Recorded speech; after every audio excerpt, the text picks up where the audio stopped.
తెలుగు భాషలో అన్న అన్న మాట అత్యంత పవిత్రమైన మాట.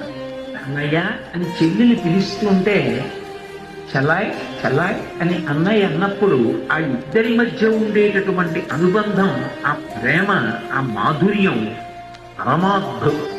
చెల్లెలి కష్టం తీర్చినవాడు అన్న గాని చెల్లెల్ని కష్టపెట్టిన వాడు అన్న ఎలా అవుతాడు? అసలు ఆ మాటకి కలంకం అది.